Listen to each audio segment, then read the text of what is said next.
교육의 목표를 생각해 보면 그렇게 크게 우려할 그런 부분은 또 아닐 수 있습니다. 초등학교 영어 교육의 목표는 기본적인 일상생활에서 의사소통 능력을 함양시켜 주는 것이거든요.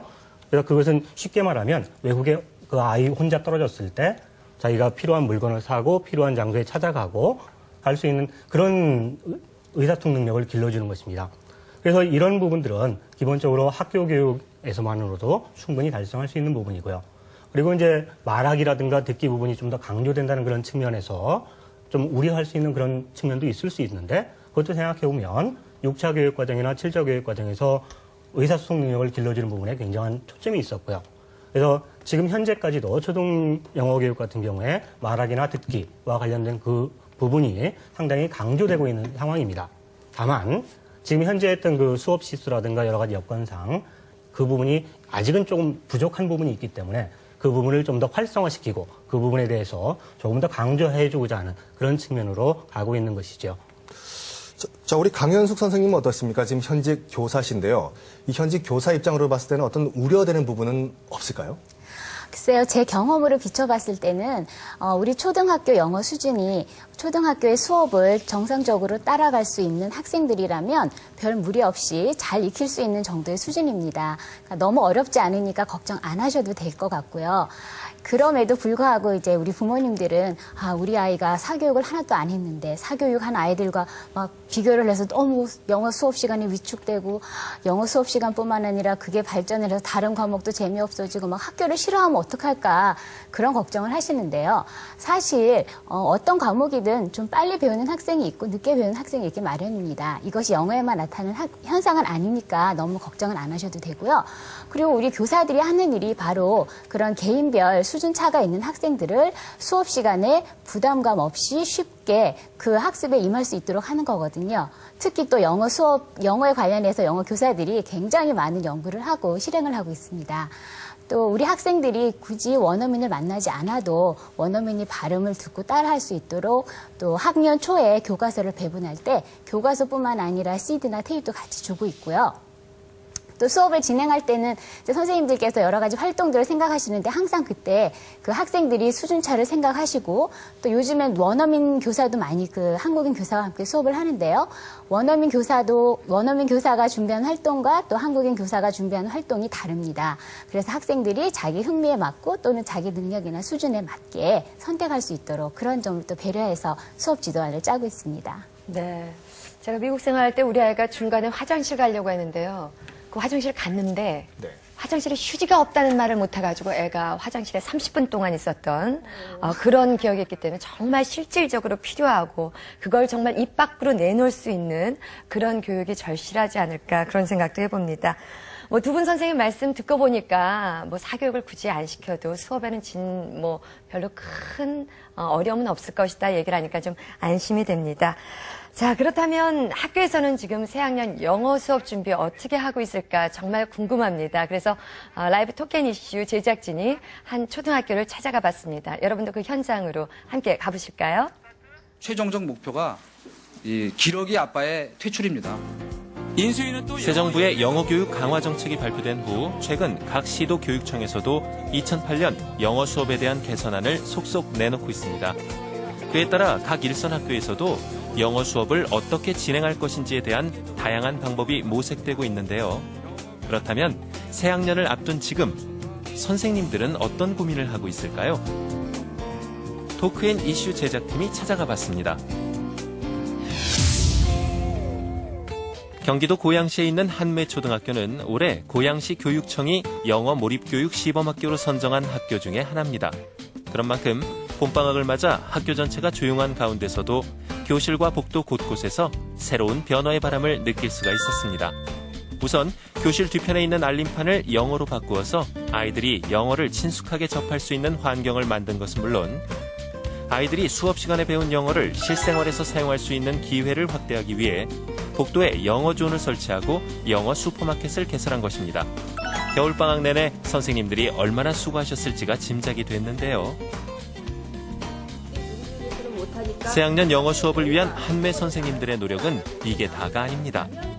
봄방학이 한창인데도 이날 교무실에서는 선생님들이 새학년 영어 수업 준비를 위한 열띤 토론을 벌이고 있었던 것입니다. 그도 그럴 것이 한매초등학교에서는 새학년부터 각 학년에 한 반씩 시범적으로 영어 외의 다른 교육과 수업을 영어로 진행하기로 결정한 것입니다.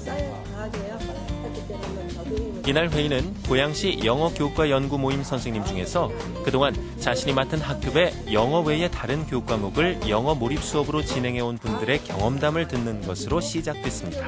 저희 고양초등영어교과연구회에서 몰입교사제에서 지금 성전초등학교 양혜연 선생님이 이걸 했었어요. 제가 작년에 4학년 과학과 몰입 수업을 했는데요. 4학년 과학처럼 재미있는 과학을 보기가 어렵다. 저 개인적으로 그렇게 생각을 하거든요. 그래서 어디까지나 이거는 아이들과 나하고 최선을 다하는 작업이기 때문에 내가 할 수 있다. 이 정도는 하겠다. 그 수업을 하신 뒤에 저는 작년에 제가 그 2학년에 이제 그 영어 몰입 교육을 하면서 학기 때 이제 ABC도 잘 모르는 그런 아이들한테 그 ABC부터 문자 지도부터 해서 읽기 지도를 하고 그 다음에 이제 그 듣기 지도까지 겸해서 하는데 맨 처음에 그 신학기 때 이런 그 알파벳 카드를 이렇게 만들어 가지고요. 그 저기 막 다 이게 전부 다 학생들에게 이거 대문자 한 벌, 소문자 한 벌을 이렇게 해갖고 나눠줬어요. 그 다음에 이 아이들이 이제 잘 읽고 잘 해 나가는데 정말 제대로 하는지 못하는지 그거를 알 수가 없잖아요. 그래서 제가 이제 그 학습지를 이렇게 만들었어요. 제가 그 학습지를 그 알파벳에서부터 제가 학습지를 만들어가지고 이렇게 이런 식으로 여기에 나왔던 것들을 이렇게 여기 이것을 보고 여기다 써넣으라고도 해보고 그 다음에 여기도 그 글자 한 개를 찾아서 이게 쓰는 그런 것들을 이렇게 문제로 이렇게 만들어가지고 이렇게 한번 해보거든요. 또 맨 처음에 그 알파벳 익히기에서는 그렇다면 선생님들이 영어로 수업하는 상황은 어떨까요? 잠시 수업 시범을 부탁드려봤습니다. 그러니까 하나하나 I want to say every alphabet has a different sound. D has a sound. D. 봄방학을 반납하고 수업 연구에 열중하는 선생님들의 얼굴에는 교사로서의 책임감과 열정이 가득했는데요. 이 정도라면 새학년을 앞두고 그동안 불안해했던 학부모님들 마음 푹 놓으셔도 될 것 같습니다. 그 이적 그 에무누무드 right? No? 그 저학년들은 알파벳을 잘 모르기 때문에 알파벳 지도를 통한 파닉스를 하여서 기초를 다진 다음에 그 다음에 아이들의 읽기가 가능해지면 듣기 지도와 더불어서 우리가 수업할 때 필요한 새로운 어휘 그리고 문장 지도를 별도로 수시 지도를 하려고 합니다. 많은 어머니들이나 또는 그 국민들이 국어 교육에 대한 그 염려를 많이 하고 계셔요. 학교에서 영어 교육과 더불어서 국어 교육을 잘 가르치는 방법도 고민하고 있기 때문에 그 사교육에서 하는 그 영어 교육하고는 학교 교육은 조금 접근 방법이 틀릴 거라고 생각을 하고 있습니다. 그래서 학교 영어 교육 열심히 해보겠습니다. 네, 지금 VCR을 보니까 이 학교 선생님들이 영어를 이미 습득해서 잘하는 학생들보다 못 따라오는, 좀 잘 못하는 학생들을 위주로 수업과 연구를 준비하는 것 같네요. 네. 저도 뭐 아이를 키우고 있지만 선생님께서 영어 교육 열심히 한번 해보겠습니다는 그런 밝은 표정을 보니까 마음이 좀 확 놓이는데요. 신 교수님은 어떻게 보셨어요?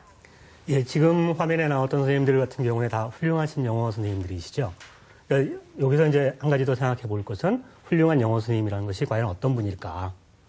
이것은 영어를 잘한다고 해서 좋은 영어 선생님이 되지는 않아요. 그러니까 아이들을 이해할 수 있고 현장을 이해하고 그리고 교육 과정을 이해하고 그러면서 아이들에게 필요한 때 필요한 만큼의 조언을 해줄 수 있는 그리고 그걸 이끌어주고 지도해 줄 수 있는 그런 분들이 정말 중요한 그러니까 좋은 영어 선생님들이죠.